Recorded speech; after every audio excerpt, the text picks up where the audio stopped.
Good morning, good morning, good morning, good morning, good morning, good morning. How you doing today? We're continuing on in our journey through Proverbs. I'm just going to go ahead and start with the Proverbs. And we are on scroll it up here, day 103, Proverbs 14:17 through 18. A man of quick temper acts foolishly, and a man of evil devices is hated. The simple inherit folly, but the prudent are crowned with knowledge. All right, let's go ahead and do our highlights. And this is I'm kind of initially going over this. I was kind of interested in looking up. I have my own initial thoughts that I didn't write out, but I also looked it up. Helps out um my thinking. But this one is interesting because it went two negatives and then it went to the simple the negatives. It's like three negatives in a row. It's usually like negative, positive, or negative, positive, positive, negative, or sometimes positive, negative, negative, positive. It's just, I guess it just depends on where it is. I don't think the writers were thinking about that, but they may have. I don't know. So I'll go ahead and so it's like three negatives, and then he went to that. So a man of quick temper acts foolishly, and that's an obvious thing. It just shows that someone is lacking self-control. And I could see how if you look on social media or even just drive around your neighborhood, there's this thing called road rage. It is a real thing. I have seen it.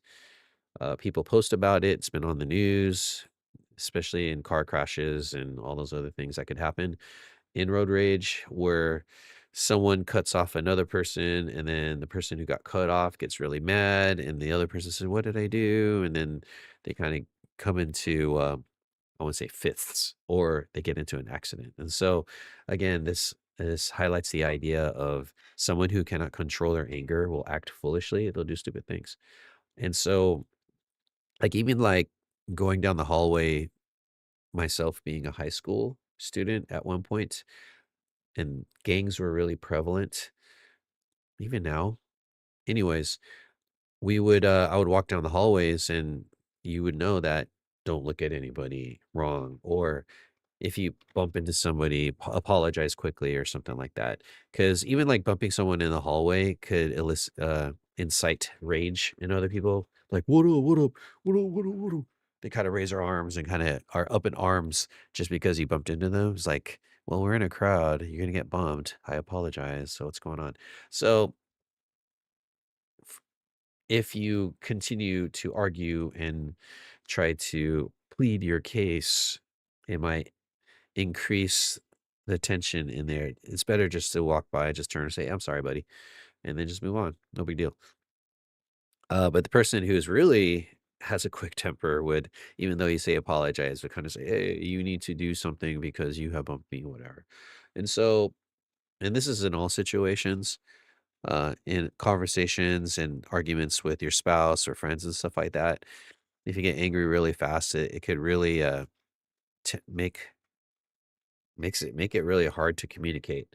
So if you know that you are quick for temper, and you're starting to get angry, both parties need to holster their weapons, step back, breathe a little bit, and then maybe come back.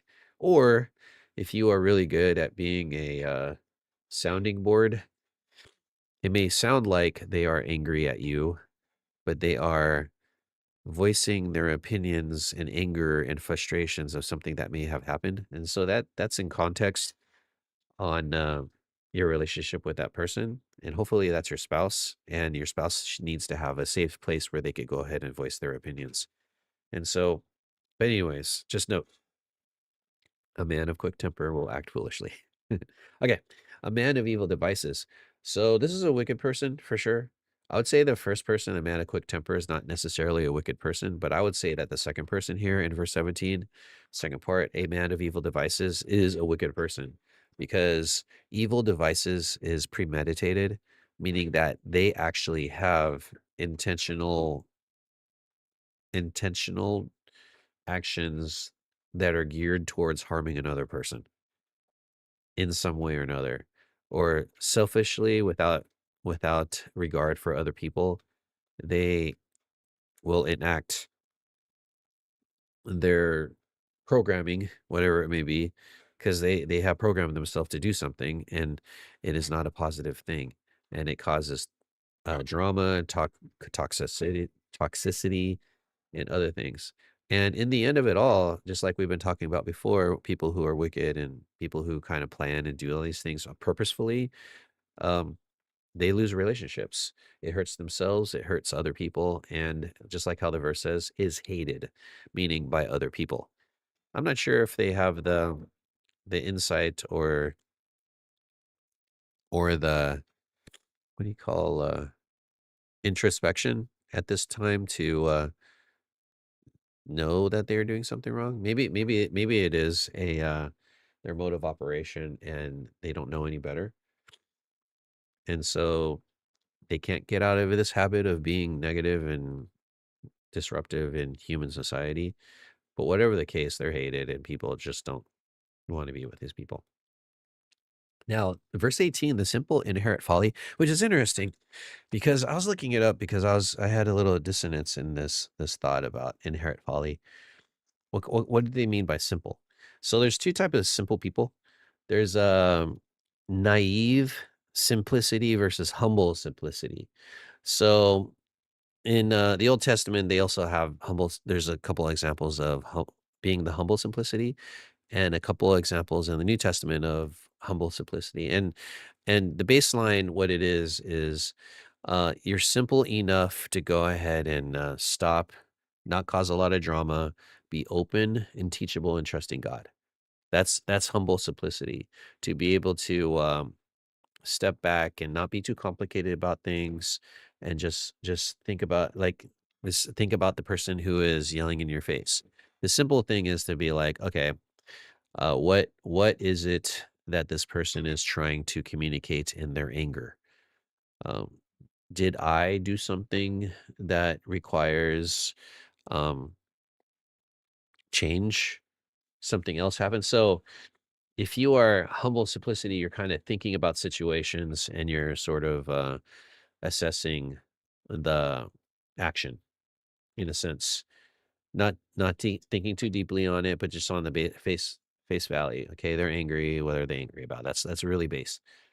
And so somebody who has humble simplicity will be like open to whatever comes their way, and learn from the situation, and they trust God. Like there's something here. And then once you understand the context and the situation, then you could go ahead and act. Like, oh, do they need a hug? Do they need just to be quiet? Do they need to kind of respond, apologize, whatever it is? And so the outcome of being that kind of simple, quote, quote, simple, is your relationships are preserved. You are guided in a certain way of appropriate reactions or relationship. So those are good outcomes. But in this case, this is the naive simplicity, and this is the person who is the stereotypical sense of a simple person. A simpleton would be like this person. I guess a simpleton would be more of it, or they just hear what they have to say and believe whatever they hear. They don't initiate understanding. They kind of go with the flow and don't have any thought of their own. And so these people, the outcomes of these people, they're literally unprotected. And you could tell them they're like cattle. You just move them to wherever, and they just cattle. Um, a good example right now is with the protesters. I feel like they're kind of simple. They have kind of like a saying or a certain um script that they're following, but they don't actually engage, from what I've seen, engage in actual discourse. They're just yelling and screaming, and then when discourse tries to come their way, they don't have it. I did see a clip where, one of the protesters were saying, "I don't have a job, I'm getting paid right now." I was like, "What? You're getting paid to protest?" So that has been a running, kind of thought that a lot of these protesters are actually paid. So who are paying these people? What's their intent? Anyways, I'm trying not let's be simple. Let's be simple. Open and teachable. But the people who are not, um, you're just misled and harmed. They harm themselves, they harm other people and stuff like that in their simpleness. So they inherit folly. We already talked about the foolish person. Um, and the last one is pretty simple. The prudent are crowned with knowledge. People who listen to situations, think about um, think about the situations, be introspective, who are prudent. Someone who's prudent. They think, they are critical, they question, they don't make rash decisions. They look to see what's going on. And obviously, these people who are like this, who are prudent, they are crowned with knowledge, as opposed to knowledge. Knowledge is a part of their life. And so it's a good thing. Crown meaning like it's a good thing. There are kings to knowledge. Anyways, that's all I have for the verses and stuff like that. If you're wondering, I haven't been on for a couple of days. It's been really hard. I'm at the last steps of getting out of my house. I want to say that moving is not easy. You have to prepare yourself mentally and emotionally for it, and physically. Uh, so for the past few days, it's been very hard. Um, so I've been reading every day. So that's a thing you should always do. I firmly believe that if you're a mature follower of Jesus Christ, and one of the things you need to be in daily devotion to the Lord, at the very baseline, just reading a passage, reading a verse or two. Um, Further along, you should actually at least think about it, pray about it, and you could even write stuff things down, um, and kind of engage in the text and see what God is saying. I know some verses are not really good for that, but just reading that you can't do it every day. But I'm going through Proverbs, and every day is a kind of advice about life. And so I have something to say every single day.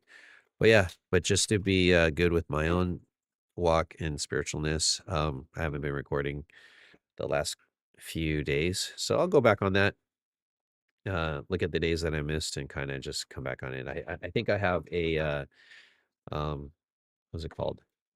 I owe like 5 days or something like that. But I think I'm pretty good. But every day I read. I read at least, but don't go do the commentary or the recording, the video and stuff like that. That's why for the past couple of days, we're literally like 3 days away of being fully, literally 3 days away from, we have washed our hands and did everything we can with the old house. There was a lot of issues, and we have cleared all the big furniture and big things around the house and the yard and everything, got everything out of there. Everything else for the next few days could be put in boxes and kind of taken. We've we cleaned the walls, puttied the holes that we made. Obviously, I want to give it to our previous property managers. He basically said, "Hey, don't be afraid to put things on the walls. Make this house living in and stuff like that." And what you do afterwards, you just get the putty and you go ahead and putty it. Now, if you're a good property manager and management company, after a time when people are living in your place, the whole house should be repainted. Whole house should be repainted. And I think there's a certain amount of time where the carpets need to be changed. How many years should the carpet be changed, wife? I think it's a few years. If a person been here, chat. Let's ask chat.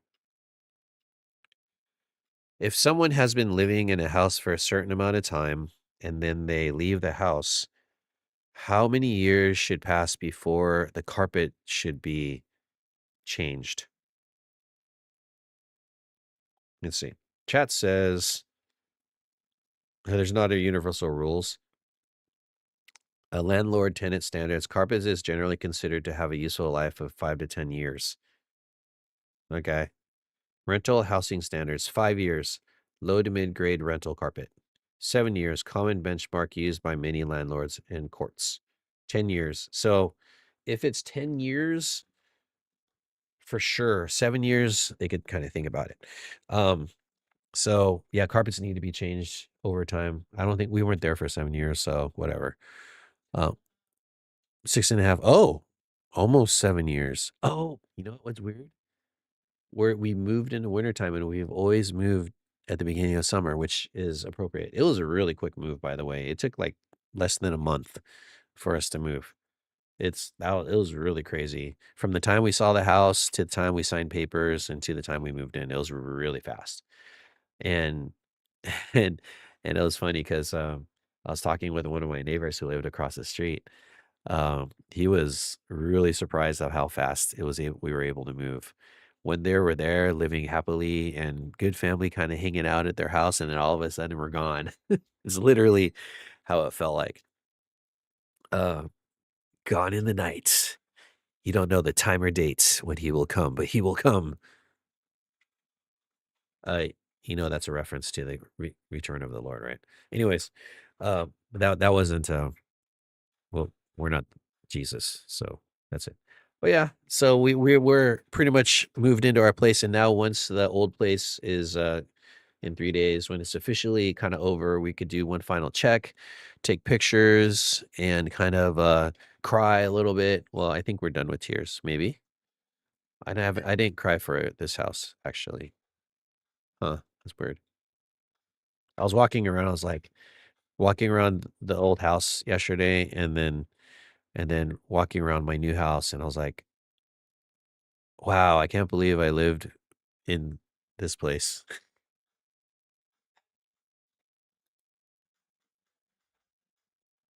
Yeah. The darkness. There is a lot of light.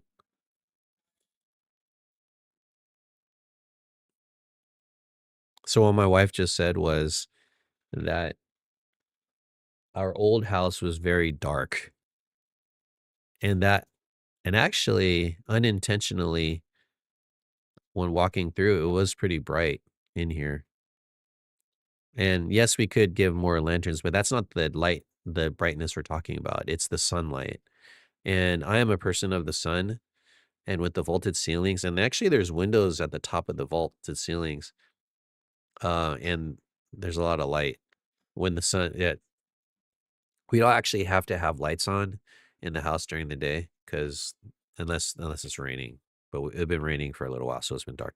But we could use more lamps and stuff like that. But this is a sun place, and she says because of that, it's increasing our positivity because of the sunlight, which there is a correlation between that. Studies have shown. And so our other house was kind of in the dark. The sunlight didn't go in very well. And so, yes, I do agree. It might have been that. Maybe that's why I'm not crying about it because I feel so happy here at our new place. So yeah, anyways, um, I don't know. I so yeah, thank you so much for continuing on with me during this time. So I still been just to let you know, I still been reading the Bible. It's just that for the past few days, I would say stress has been higher, or I wouldn't call it stress, but a lot of work has been had, and so I've been getting tired. And so, in the words of my wife and research, the more rest you get, your body regenerates more, which makes sense to me. In D&D, you only get partial health when you rest half the time, do a half rest, and if you rest for the full time, then you get full hit points. Correlation to real life? I believe it. It is. So, anyways, um, yeah, I hope everybody's doing well. I'm surviving, thriving, and once my house is and my old place is done, I could actually finally focus on my new place because I do have boxes around. I did have get my dining table into my dining room, And so I'm really excited about that, but there's still boxes around, so I wanna get rid of all the boxes, even if there's a mess. But in the living areas, um, have that all set up in our baseline kinda setup, and then start tinkering and upgrading and putting pictures on the walls and all that kinda stuff. But we still look like we're moving in, but I wanna get to the point where we're not moved in anymore. So I could say about in a few weeks. A few weeks. Once we have a day of not, paying attention to our old place, so it'd make it a lot easier. So, yeah, other than that, thanks for joining me on this journey. Whether you're here early in the morning watching this, late at night, in the afternoon, or whenever, thank you for coming along. Please like and subscribe, and I'll see you guys next time. Peace in the Middle East. Actually, I would say peace in the Arctic, or peace in Ukraine, or peace in Minnesota, wherever it is. There's not a lot of peace all over the place. So do your best, live life, and I'll see you guys next time.